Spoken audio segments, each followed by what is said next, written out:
Assalamualaikum. Jangan lupa like, comment, and subscribe. Bye.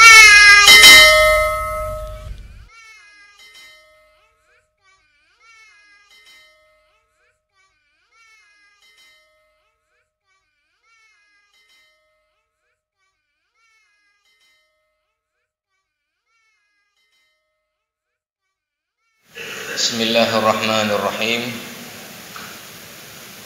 Assalamualaikum warahmatullahi wabarakatuh.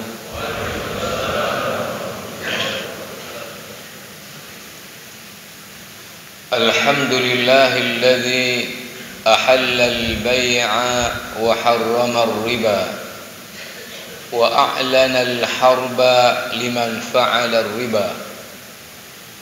والصلاة والسلام على النبي الذي لعن آكل الربا ومؤكله وكاتبه وشاهديه وعلى آله وأصحابه أهل الصدق والتقى ومن تبعهم بإحسان إلى يوم الدين. أما بعد. Hadirin hadirat sidang jamaah salat subuh yang dimuliakan Allah Subhanahu wa taala. Alhamdulillah atas nikmat rahmat Allah, taufik dan hidayahnya, kita baru saja dapat melaksanakan salat subuh kita di awal waktu secara berjamaah di rumah Allah yang mulia ini. Alhamdulillah, selepas salat kita masih ada waktu kesempatan untuk kita mendengarkan nasihat-nasihat Allah dan Rasulnya. Mudah-mudahan kita menjadi orang-orang yang mendengarkan nasihat-nasihat Allah dan Rasulnya dan mengamalkannya dalam kehidupan kita sehari-hari. Allahumma ja'alna mimman yastami'una al-qawla fayattabi'una ahsanah. Tajak ulang gugup lewat perada di sinala rumah sewa. Monya orang dan mantang sanggup ndengar haba jino lun sambung mengenai riba. Watelun tun pegah haba bak masjid syuhada, ramai saudara yang mantang meraba-raba mengenai riba. Jino lun putrang kelai mangap butoi mengerti bekna le dakwa dakwi. Hukum riba sangat jelas menani pegah li Allah Taala. To yang mantang pubut riba akan kenang tenut ba Allah Taala. Dicat masjid na al-a'la, masjid Tuha Gampong Lumbata. Ya jemaah rahimakumullah. Menyanari Allah Taala baikna li syakwa sangka wahai saudara. Yang ikut di masjid syuhada nyambung, kenapa ini ada pantun? Merespon pantun Gu Kasim. Jamaah yang dirahmati Allah Subhanahu wa taala, seperti disampaikan juga Ustaz Mursalin, ya,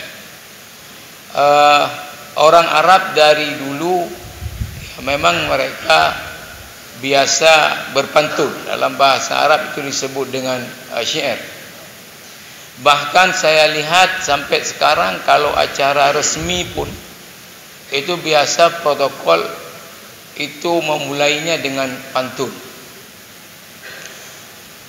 Bahkan dulu waktu saya ikut short course, nama bahasa Arab Ad-Daurah At-Tadribiyah yang dibuat oleh Universitas Islam Madinah, tapi dibuatnya di Gontor tahun 92. Salah satu rangkaian acara di penutupannya adalah khusus baca pantun. Saya hafal baitnya karena saya diminta jadi protokol untuk acara itu. Gunturu ya qal'atal amjadi wal qiyam, ya manaran yakud rukba fi dhalami, ya ashi'atan sya'a fihi an-nur muntashira, amma adh-dhiya'u fa'addat dawlatul qalam. Matlaq qasidah yatluha fadilatul Syekh Dr. Ibrahim Al-Buaimi. Tahun 92 saya masih hafal. Itu saja. Tetapi jamaah rahimakumullah, apa yang mesti diperhatikan ketika orang berpantun? Pertama, tidak boleh ada kebohongan. Karena dalam Islam tidak dibenarkan bohong kecuali hanya dalam 3 hal. Bercanda pun tidak boleh bohong. Nah, ini barangkali yang kita temukan ya di semapa ketika orang kawin. Ya. Itu misalnya yang sering kita dengar, apa namanya, ketika ditanya tentang calon lintonya apa kerja di kula. Kemudian disebutkanlah mengenai kitab ke tingkat bajuri tapi kamahli. Padahal yang bersangkutan jauh ada baca. Ini kan tidak boleh. Ya. Pantun tidak boleh ada unsur kebohongan. Yang kedua, tentu tidak boleh itu kalau kemudian menyinggung, menyakiti orang lain. Karena tidak jarang juga ya untuk kemudian tadi langsung apa menyinggung dan menyakiti orang lain. Kemudian jemaah rahimakumullah, tentu tidak boleh juga kalau ada unsur porno. Ya. Kadang-kadang juga ketika ditanya misalnya ya tadi saling balas, lalu kemudian dikatakanlah penuanya nyokan dari dalam negara di luar negeri Jepang di Itali. Padahal hanya adanya. Itu tidak bisa dia. Ya, tidak bisa ada kebohongan walaupun itu bercanda. Syekh Yusuf Al-Qaradawi mengatakan dalam fatwa muasarahnya bahwa bercanda itu dalam Islam dibenarkan, ya, tetapi dengan syarat-syarat. Pertama, dia ya harus dalam batas yang wajar. Yang kedua, harus dilihat tempatnya. Yang ketiga, tidak boleh ada unsur kebohongan. Yang keempat, tidak boleh ada unsur menyakiti orang lain. Ya. Kemudian tentu tadi itu tidak boleh ada unsur jorok dan porno. Sesungguhnya melalui pantun itulah kemudian tadi juga jalan untuk menyampaikan nasihat-nasihat. Para jamaah yang dirahmati Allah Subhanahu wa taala, menyambung ini apa yang sudah kita jelaskan tentang masalah riba di Masjid Syuhada Langgugu. Setelah itu banyak pertanyaan-pertanyaan, karena memang apa namanya, walaupun sudah saya jelaskan dengan sangat-sangat saya pikir mudah dipahami, tapi tentu ya masih ada hal-hal yang mungkin perlu lebih jelas lagi. Apalagi kemudian kemarin belum kita kaitkan dengan hal-hal yang seolah-olah antara riba dengan itu mirip-mirip saja.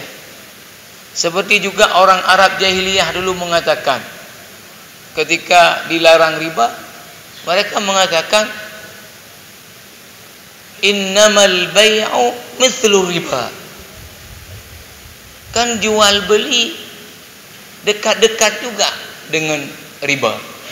Nanti kita akan sebutkan contoh bagaimana dia sangat dekat, tapi nanti tergantung kepada akadnya itu. Pertama saya ulang dulu sedikit untuk supaya lebih jelas bahwa riba itu hanya terjadi dalam 2 akad. Hanya terjadi dalam 2 akad. Pertama adalah akad hutang pihutang, disebut dengan akad qarat dalam fikih muamalah. Dan kalau hutang riba di dalam akad hutang itu disebut dalam fikih muamalah dengan riba ad-dain. Riba ad-dain. Dan itu hutang. Apa ketentuannya supaya tidak terjerumus dalam riba dalam akad hutang pihutang? Bahwa hutang pihutang di dalam Islam itu adalah murni akadnya tabarru', akad membantu orang lain. Jadi dia tanpa adanya muqabalah, tanpa adanya iwad, badal, kompensasi, murni itu membantu. Maka dalam akad hutang pihutang tidak boleh dipersyaratkan pengembalian hutang dalam tempo apapun lebih daripada hutang. Setiap disyaratkan pengembalian lebih daripada hutang yang diambil, itu sekecil apapun adalah riba. Disyaratkan waktu akad pengembalian hutang nanti lebih, ini adalah riba. Maka kenapa para ulama melabeli bank konvensional adalah bank ribawi? Karena bank meminjamkan uang kepada pihak kedua dan mengharuskan dia waktu pengembaliannya dalam jumlah yang lebih, yang disebut dengan bunga. Ini jelas ijma' riba. Yang kedua, jamaah rahimakumullah, tidak boleh dalam akad hutang pihutang, bukan saja pengembaliannya yang tidak boleh disyaratkan lebih, bahkan tidak boleh ada persyaratan yang dengan akad itu mendatangkan manfaat dari orang yang berhutang kepada si pemberi hutang.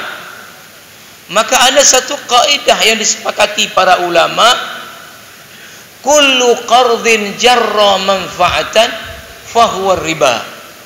Setiap akad hutang pihutang mendatangkan keuntungan kepada yang memberi hutang dari si yang berhutang adalah riba.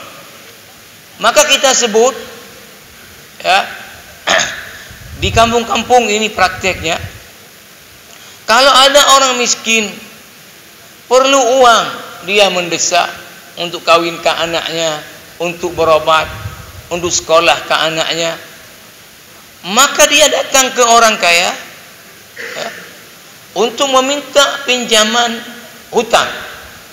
Sebut saja 10 juta atau 20 juta.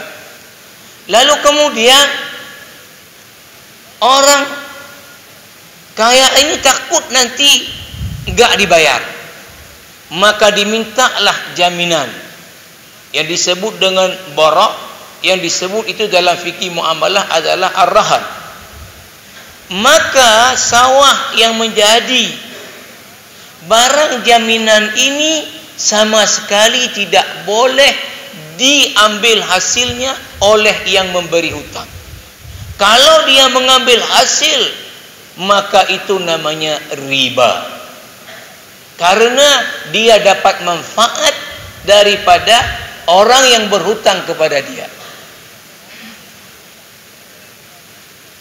Kalau ada orang hutang uang kepada kita, jaminannya dia kasih kemudian apa?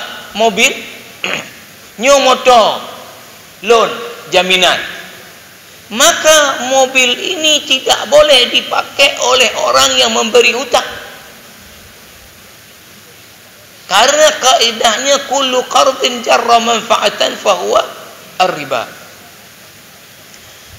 Yang dibenarkan jamaah rahimakumullah dalam akad hutang pihutang adalah kalau waktu akad tidak ada perjanjian pengembalian yang lebih, ya, tetapi orang yang berhutang ini berinisiatif waktu mengembalikan, waktu akad tidak ada, dia mengembalikan lebih, ini dibenarkan dan ini dianggap adalah husnul qadha, dan Nabi pernah melakukan ini dengan mengembalikan lebih utangnya kepada Jabir ibni Abdullah. Qadhani wa zadani, kata Jabir. Tetapi tidak boleh ada syarat waktu akad. Jadi kita hutang uang kepada seseorang, lalu kemudian kita pakai untuk modal usaha.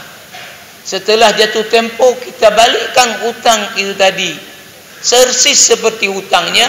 Ini hutang saya 10 juta, alhamdulillah peng dranjo ya lom pegat untuk usaha, na laba lom bacut nyopat hadiah lon ke dran si juta, dibenarkan. Tetapi hadiah ini tidak dibenarkan di awal. Tidak dibenarkan di awal. Neputang peng kelon tiat 10 juta, lonjok aja hadiah ke dalam 500 ribu. Nyo hadiah lon, hadiah lon. Tidak dibenarkan karena itu mempengaruhi apa? Mempengaruhi orang ini memberi atau tidak memberi hutang. Yang kedua dibenarkan kalau barang jaminan tadi yang diberikan oleh orang yang berhutang, ya, dalam menjaganya perlu kos, biaya. Kalau zaman dulu jaminannya apa? Onta. Maka onta ini hari-hari diberi makan dia, diberi minum oleh si yang memberi hutang ini. Maka dia boleh menungganginya, boleh dia memerah susunya, karena ada kos yang dia keluarkan. Nah, disinilah bank-bank syariah artinya mengambil apa yang disebut dengan biaya administrasi, ya. Tetapi Dr. Erwandi Tarmizi dalam bukunya Harta Haram Muamalah Kontemporer mengatakan harus betul-betul untuk biaya administrasi, jangan sampai diambil keuntungan dengan kedok biaya administrasi. Karena kalau diambil keuntungan kedoknya biaya administrasi, ini adalah riba. Karena tidak boleh ada keuntungan. Karena ini akadnya betul-betul membantu orang yang membutuhkan bantuan. Jamaah rahimakumullah, kembali mungkin ini penting, sudah kita sampaikan, saya ulang lagi. Mungkin orang yang memberi hutang uang kepada pihak lain, Islam mengharuskan tidak boleh ada pengembalian yang disyaratkan lebih. Bahkan tidak boleh ada dia untung dari akad tersebut. Mungkin dia bertanya, jadi kalau begitu apa untungnya kita hutangkan uang kepada orang? Apa untung dia kalau dah jauh dapat ke ke balik tama. 5 ke dapat balik tama. Peng jumlah dinilai kaitan karena inflasi. Kata Dr. Erwandi Tarmizi, ini tidak ditanyakan oleh orang yang beriman. Karena apa? Karena dia mendapatkan pahala dari Allah membantu orang yang dalam keadaan susah. Kok ditanya dapat apa? Dapat pahala. Orang yang beriman tidak menanyakan pertanyaan ini. Lemang ada lemang tu ya. 5 doku juga. Otak balik sama nilai peng kaitron. Malum pun domai. Ini bukan pertanyaan orang beriman. Kalau orang beriman tidak menanyakan pertanyaan ini, karena dia akan dapat apa? Pahala dari Allah. Banyak sekali hadis-hadis sahih. Riwayat Imam Bukhari, riwayat Imam Muslim, siapa yang membantu kesulitan orang lain di dunia, Allah akan selesaikan kesulitan dia di dunia dan akhirat. Bahkan ada hadis yang langsung, ma min muslimin yuqridu musliman marrataini illa kasadaqatiha marrah. Tidaklah seorang muslim itu memberi hutang kepada Muslim lain 2 kali, itu sama nilainya dengan sudah bersedekah sekali. Kita hutangkan uang ke si A 10 juta, lalu jatuh tempoh dia balikin, kita hutang lagi 10 juta ini kepada si B, maka sama dengan kita sudah bersedekah 10 juta, padahal uang kita tetap. Yang kedua, jamaah rahimakumullah, kalau di akad qarat gampang sekali memahami riba. Yang kedua, riba itu terjadi satu lagi di akad jual beli. Namanya adalah akad al-bai'. Riba yang terjadi padanya disebut dengan riba al-bai'. Riba al-bai'. Kalau tadi riba dain, ini riba al-bai'. Riba dalam jual beli. Apa kaidahnya dalam jual beli biar tidak kena riba? Adalah hadis Nabi dari Ubadah ibnu Samit radhiyallahu anhu. Hadis ini riwayat Imam Muslim. Rasulullah bersabda, "Az-zahabu bil-zahabi wal fiddatu bil-fiddati wal burru bil-burri wasy-sya'iru bil-sya'iri wat-tamaru bit-tamari wal milhu bil milhi mislan bi mislin sawaan bi sawa'in yadan bi yadin wa idza ikhtalafatil asnafu fabi'u ma syi'tum idza kana yadan bi yadin." Ini hadisnya dan ini kaidahnya.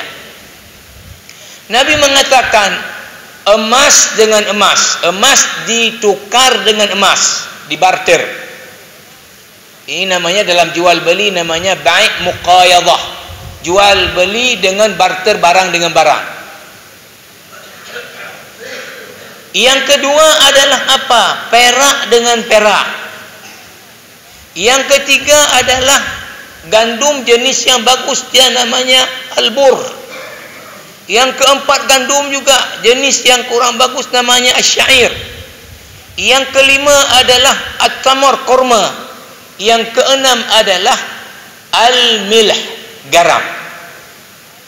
Ini 6 harta riba yang disebut Nabi, dan ini harus dipahami dulu, baru bisa paham tentang riba. Enggak paham ini, riba baik selamanya enggak akan paham. 6 harta riba yang disebut oleh Nabi di dalam hadis Ubadah ibn Samit tadi. Jadi ke-6 harta riba tadi, kalau dibarter sesamanya, emas dengan emas, perak dengan perak, gandum jenis bor dengan gandum jenis bor, syair dengan syair, ya jenis gandum tadi, korma dengan korma, garam dengan garam, maka biar tidak riba, pertama adalah apa? Mislan bi mislin, sawaan bi sawaid. Harus sama persis takarannya, tidak boleh lebih sedikit pun. Walaupun kualitinya berbeda. Misal emas ya, Dubai 24 karat. Misal saja. Kemudian emas kita emas murni. Ini bila dibarter itu mesti takarannya sama persis. Yang itu 1 gram, yang ini 1 gram. Lebih sedikit pun ini namanya riba dan disebut dengan ribal fadhal. Disebut dengan ribal fadhal. Riba karena ada kelebihan ketika dibarter di salah satunya.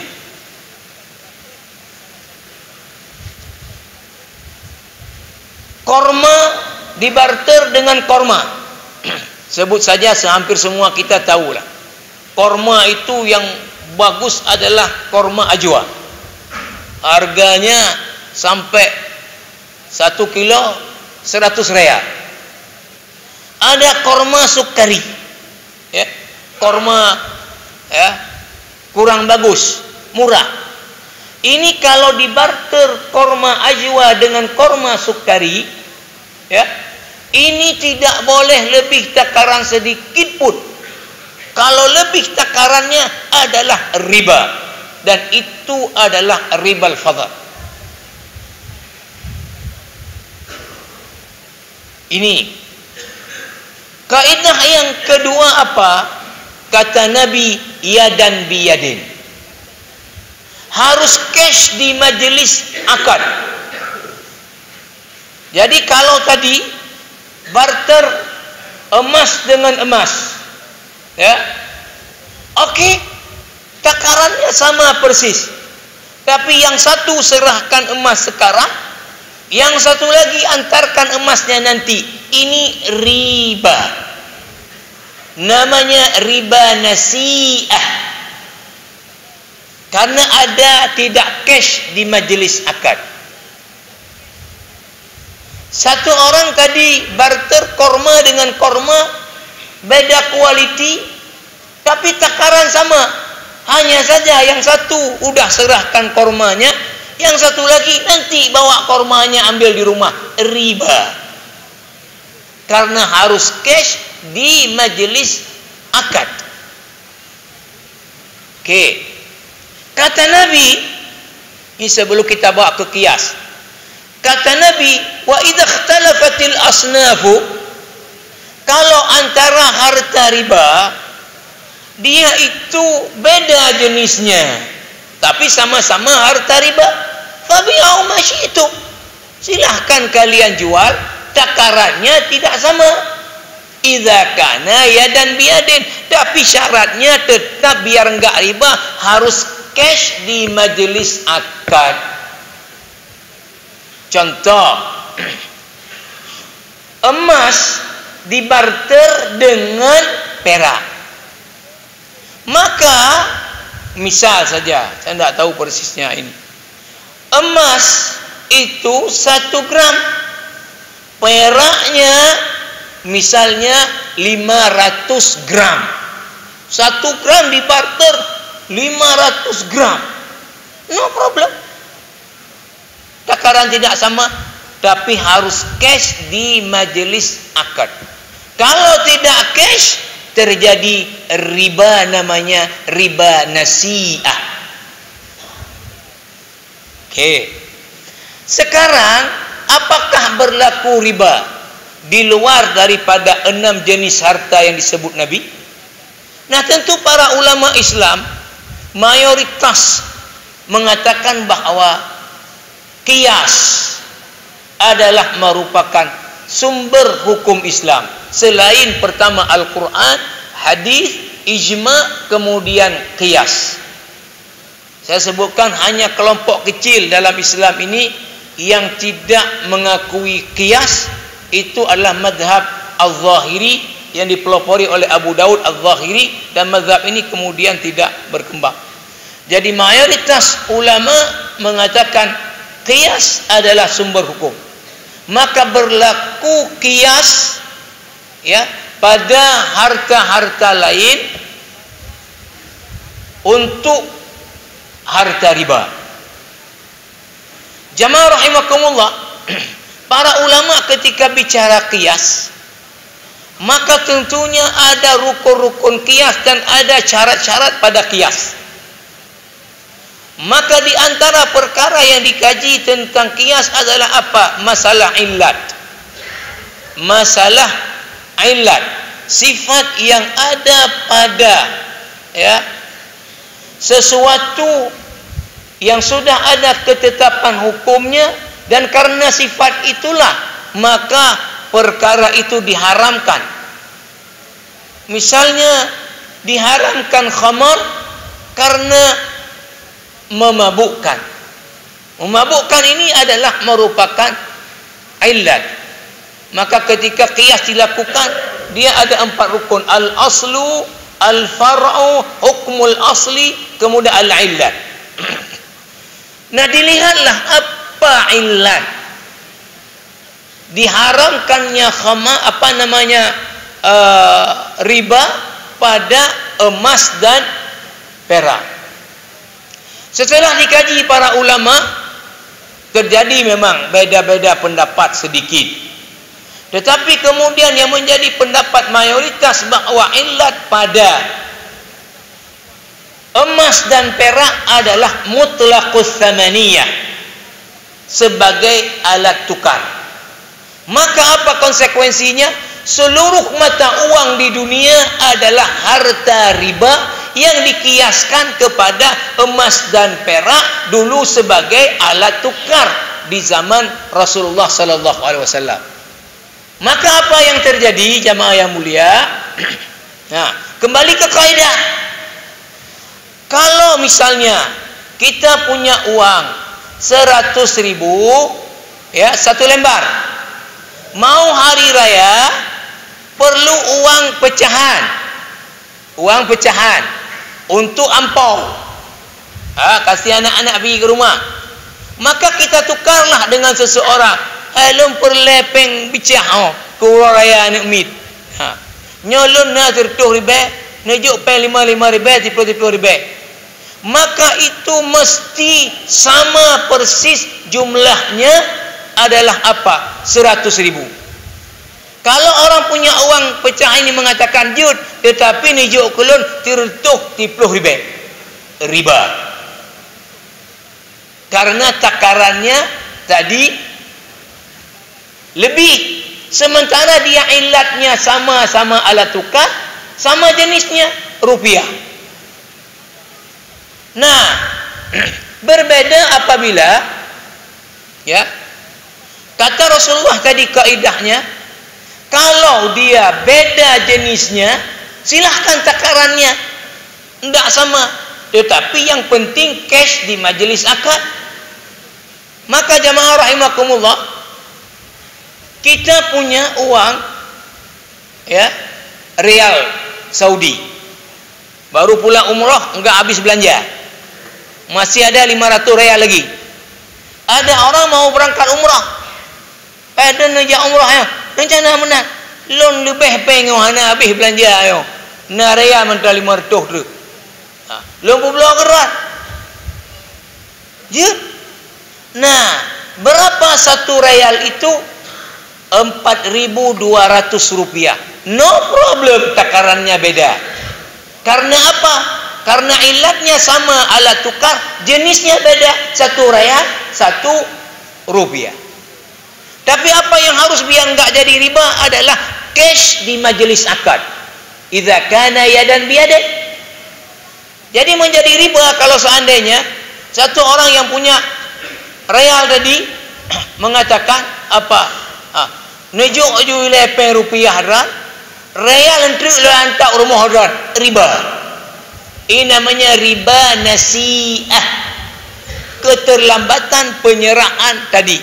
Karena harus idza kana yadan biyadin. Okey. Yang kedua, 4 jenis lagi harta riba. 2 jenis gandum, korma, garam. Ini apa ilatnya ketika dikaji oleh para ulama? Beda-beda pendapat dan lumayan tajam. Kalau mazhab Hanafi dan Hanbali mengatakan ilatnya adalah al-makilat ma'attihadil jins. Sesuatu yang bisa disukat, dia dulu disukat. Barteran zaman dulu polanya disukat. Ketika sama jenisnya, ini adalah harta riba. Mazhab Syafi'i mengatakan bahawa ilat pada 4 jenis ini adalah apa? At-ta'am atau mat'umat adalah makanan. Baik itu makanan al-qut maupun tafakkuk maupun litadawi. Baik itu sebagai buah-buahan maupun sebagai untuk dikonsumsi untuk berobat, seperti itu garam. Nah, pendapat yang ketiga adalah apa? Pendapat bahawa ilatnya al-qut ma'al iddikhar, makanan pokok dan dia disimpan tahan lama. Dr. Erwandi Tarmizi dalam bukunya Harta Haram lebih mengatakan ini yang banyak dipegang oleh para ulama, dianggap lebih kuat adalah apa? Ilatnya makanan pokok dan tahan lama kalau disimpan. Nah, tetapi Syekh Wahbah Az-Zuhair dalam kitabnya Al-Mu'amalah Al-Maliyah Al-Mu'asirah lebih memperkuat pendapat mazhab Syafi'i tadi, ia sebagai makanan. Syekh Hamud Al-Mutairi, Dr. Hamud Al-Mutairi juga memperkuat pendapat bahawa pendapat yang kuat illatnya adalah makanan pokok dan bisa disimpan. Jadi kalau berpegang kepada pendapat ini bahawa apapun yang menjadi makanan pokok disimpan tahan lama dia adalah harta riba. Maka kalau dibarter sesama jenis harus tidak boleh lebih cakara, harus cash di majlis akad. Contoh, kita punya beras tangsi, satu orang lagi beras bulog. Ini bagus kualiti, itu jelek kualiti. Ini kalau mau dibarter gak boleh lebih sedikit pun harganya, takarannya, walaupun di harga dan kualiti beda. Maka kalau beras tangsi 1 kilo, tetap beras bulog 1 kilo, beras bulog 2 kilo, tangsi 1 kilo, riba. Ini disebut dengan ribal fadal, lebih. Yang kedua apa? Harus cash di majelis akad. Jangan beras yang tangsi dikasih sekarang, beras bulog diantar nanti, riba nasi'ah. Nah, makanya ya, orang jual emas itu ya, dibantu oleh syariat dia. Jual emas itu dengan apa dibelinya? Dengan duit. Emas harta riba, duit harta riba yang dikiaskan karena sebagai alat tukar. Ilatnya sama, sama-sama alat tukar, tetapi beda. Yang satu rupiah, yang satu lagi adalah emas. Maka takarannya berbeda, no problem. Tetapi apa yang mesti? Cash di majelis akad. Maka jual beli emas nggak ada cerita utang, nggak ada cerita utang. Datang kita ke toko emas, nyo lom perlemu, lom perkahwinan melimang menyam, lom pula secara utang ejut, jut, atai lebih betul jut. Ini nggak ngerti, nggak boleh. Karena apa? Dia harus cash di majelis akad karena ilatnya sama tapi jenisnya yang berbeda. Jadi harus cash di majelis akad. Kalau mau tadi apa yang bisa adalah masuk ke akad qarat, neputang meh kelon, mehnya diutangkan, bukan belinya dengan cara utang.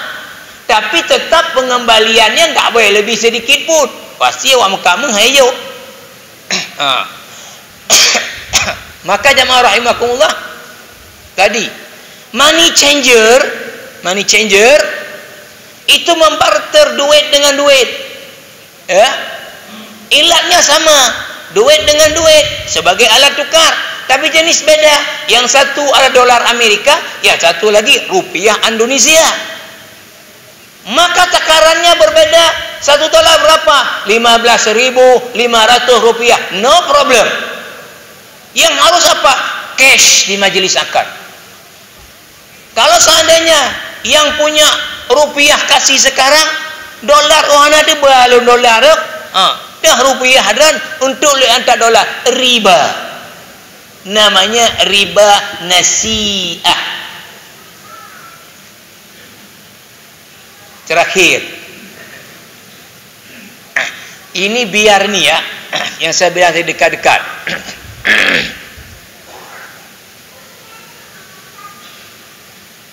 Di dalam Islam dibenarkan transaksi ya tidak cash. Ini disebutkan di surah Al-Baqarah ayat 282 menjadi ayat yang paling panjang dari seluruh ayat. Ya ayyuhalladzina amanu idza tadayantum bidainin ila ajalin musamma dan seterusnya. Kalau kalian melakukan transaksi tidak cash. Nah, maka apa? Jual beli ya. Jual beli tapi dengan syarat tadi harus dihindari daripada tadi riba. dibenarkan jual beli disebut dengan adalah bil ajal. Jual beli bayarnya adalah hutang nanti. Misal kita beli ya kulkas. Okey. Uang yang kita punya uang adalah harta riba. Dikiaskan kepada alat tukar tadi ilatnya. Kulkas bukan harta riba. Maka apa? Membarter harta bukan riba dengan harta riba tidak ada apapun persyaratan harus sama takaran tidak ada, harus cash tidak ada. Maka bisa ini dijual secara tidak cash. Nyo lempu blok kulkas nyo kedran hutang. Bisa hutangnya itu sekali bayar. Tetapi yang paling harus diperhatikan waktu akad yang hutang jual beli secara bil ajal apa? Ila ajali musamma. Harus jelas kapan bayarnya, harus tertulis. Kapan bayarnya harus jelas.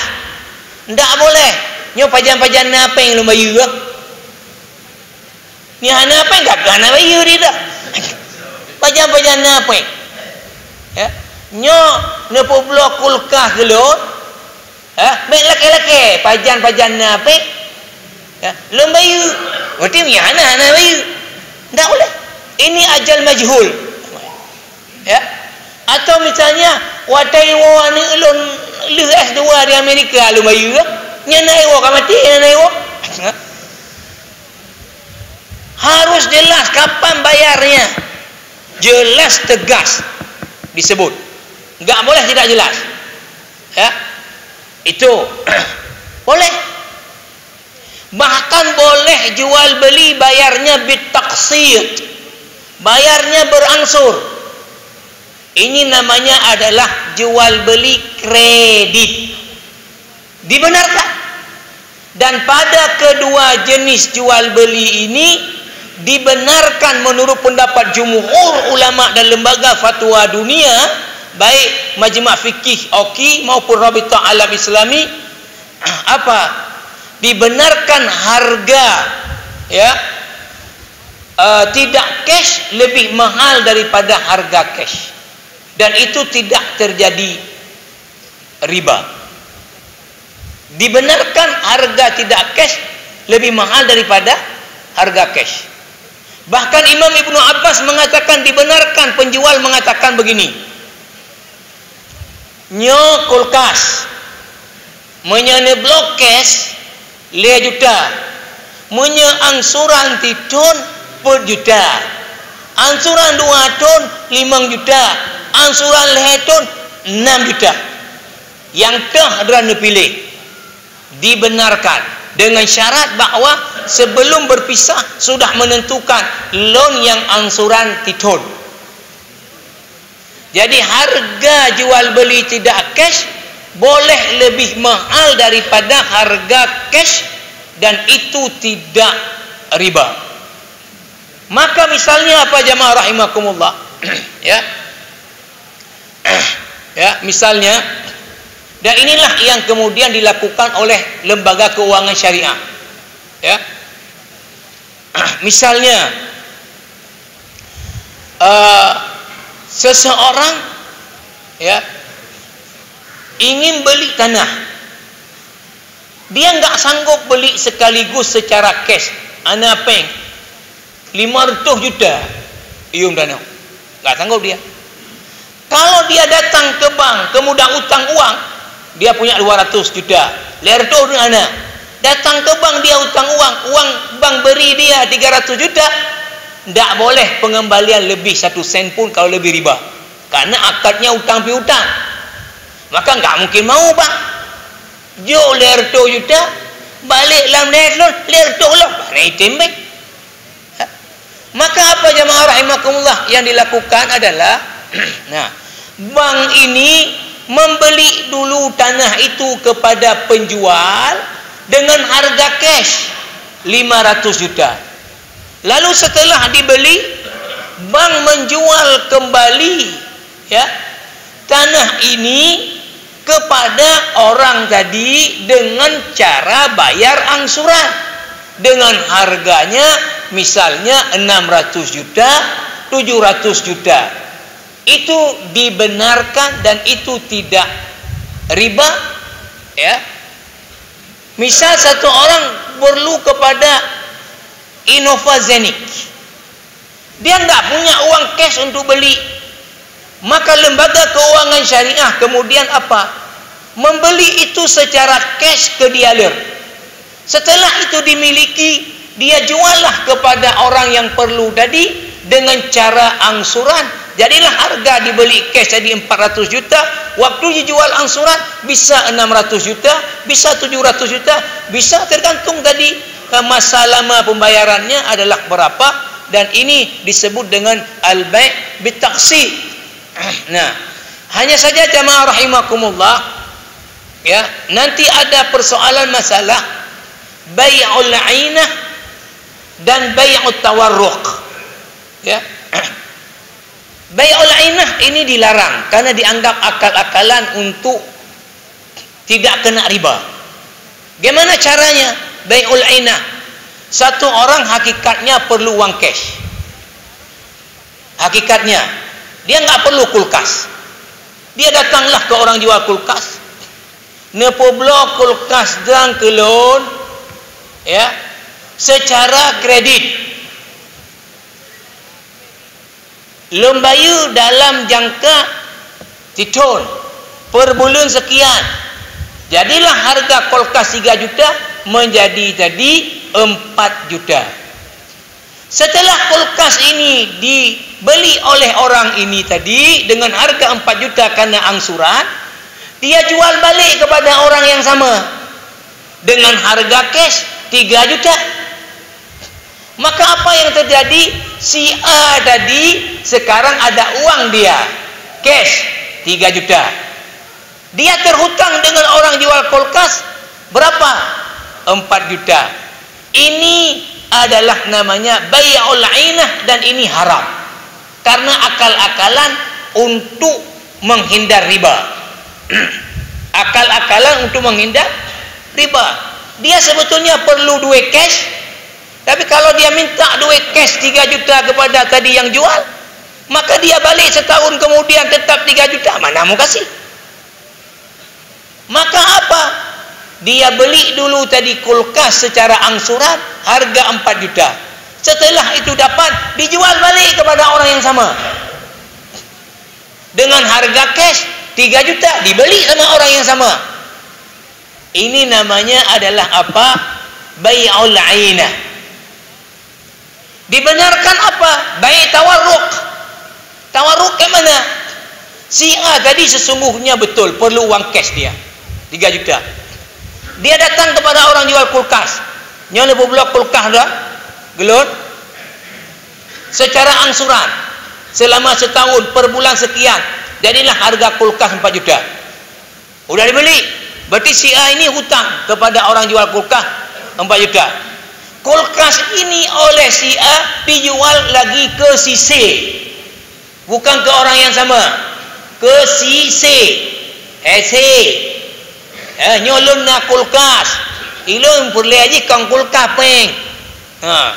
Nyolong blok kredit per juta, lontok angsuran, lantitun, lompo blok rokes 5 juta. Dibeli sama si C 3 juta, ini boleh. Karena sudah terjadi jual beli yang benar dengan pihak lain. Ini namanya adalah bai' at-tawarruk. Nah, hanya saja kemudian nanti jamaah rahimakumullah bagaimana hukumnya ya. Al-bai' bil amiri minasyira. Apa namanya? Bisyira, ya. Al-amir bisyira, ya. Artinya gini. Kita ya yang suruh beli. Kita yang suruh beli. Kita datang ke lembaga keuangan syariah. Ilum perle rumah yang dibangun di developer je. Ya. Cash sekian. Anak tengok loan. Neblo rumah je. Ya. Untuk ya harga rumah mesti neblo cash 400 juta. Lonjok laba ke dran 20 juta. Ini namanya bai'ul murabahah. Ya, lonjok laba ke dalam 20 juta tapi lom bayar je secara berangsur. Ini namanya adalah apa? Ya, al-bai' ya bil amiri bisyira, ya. Dengan cara disuruh beli dulu sama orang yang beli. Nah, ini seperti apa akan ada lanjutannya ke depan. Karena waktu kita, subhanallahi wa bihamdika asyhadu an la ilaha illa anta astaghfiruka wa atubu ilaik. Wassalamualaikum warahmatullahi wabarakatuh.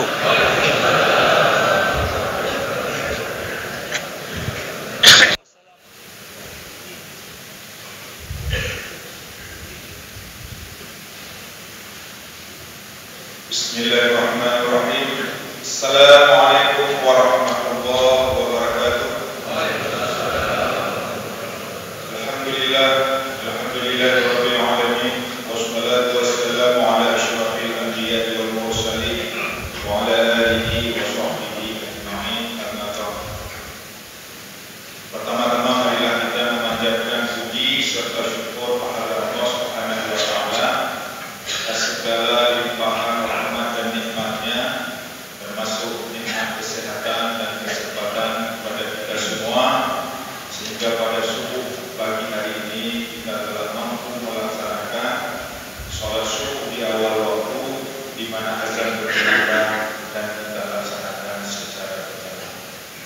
Kita niat insyaallah jamaah sekalian, sholat fardu 5 waktu kita laksanakan dengan tertib yang sama, yaitu kita laksanakan di awal waktu, di mana azan berkumandang dan kita laksanakan secara berjamaah. Selawat serta iringan salam marilah sama-sama kita persembahkan kepada junjungan kita Nabi besar Muhammad sallallahu alaihi wasallam, nabi akhir zaman yang menjadi panutan kita dalam seluruh aspek kehidupan. Kita doakan semoga jemaah yang hadir pada subuh hari ini insyaallah di yaumil akhir akan mendapatkan syafaat. Amin ya rabbal alamin. Yang kita muliakan imam kita Ustaz Irfan Rodia yang telah menimami salat subuh pagi hari ini, dan juga yang kita muliakan Ketua BKN Masjid Al-A'la beserta dengan seluruh pengurusnya, imam syikhnya, jamaah ketarnya, dan juga remaja masjidnya. Yang kita muliakan juga Pak Kecil yang putra masjid serta dengan seluruh perangkat kampung, Tuhan, Tuhan, dan juga kelompok pemuda, juga yang kita muliakan dan yang kita banggakan Ustaz Fakhruddin Bahmudin selaku penasihat BBC, dan juga pada pagi hari ini akan mengisi tausiah kepada kita semua. Yang kita muliakan juga pembina BBC Pak Safwan, dan tentunya wabil khusus kepada bapak-bapak, ibu-ibu, orang-orang tua kami, jamaah BBC yang telah berhadir dari mana-mana tempat. Alhamdulillah kita pagi hari ini kembali telah bisa hadir di Masjid Al-A'la sambil kita memperbanyak i'tikaf dalam masjid. Kita dengarkan tausiah agama, maka terlebih dahulu akan kami sampaikan beberapa buah maklumat. Yang pertama tentang saldo bantuan rumah mu'afat berjumlah 107.884.18%.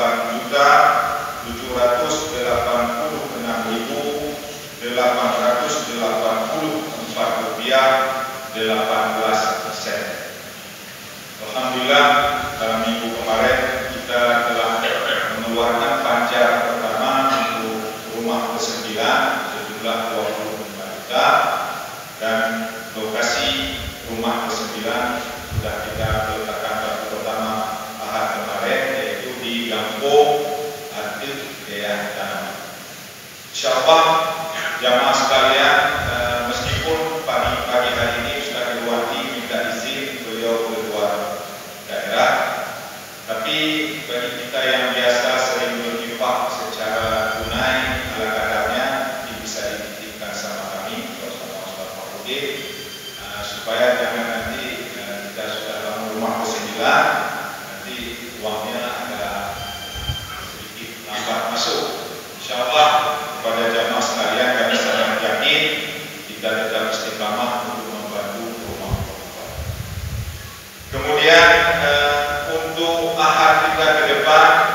insyaallah kita akan mengambil tempat safari kita di Masjid Polda Jeliti, Babuk Takwa Utama Polda, insyaallah di Jeliti. Ini berdasarkan keterangan dari Ustaz Wali, dan insyaallah kita bisa hadir di sana bersama-sama, sambil kita juga menyampaikan pada yang lain. Jadi kita tidak boleh kendor dalam dakwah untuk mengajak saudara-saudara kita yang lain. Kalau satu kita bisa membawa 3, mungkin Masjid Polda walaupun luas insyaallah kita semua nanti bisa hadir. Allah berikan panjang umur dan juga kekuatan. Terakhir, kita atas nama jamaah BBC mengucapkan terima kasih kepada pengurus Masjid Al-A'la yang telah menyediakan tempat kepada kita, dan apalagi tadi disampaikan dari disediakan sarapan pagi. Insyaallah semua kita bisa mendapatkannya dan bisa kita mencicipinya, dan kepada para penyumbang dan donatur akan mendapatkan balasan daripada Allah Subhanahu wa Ta'ala. Kami kira demikian, dan kepada Ustaz Fakhruddin kita persilakan. Ada nama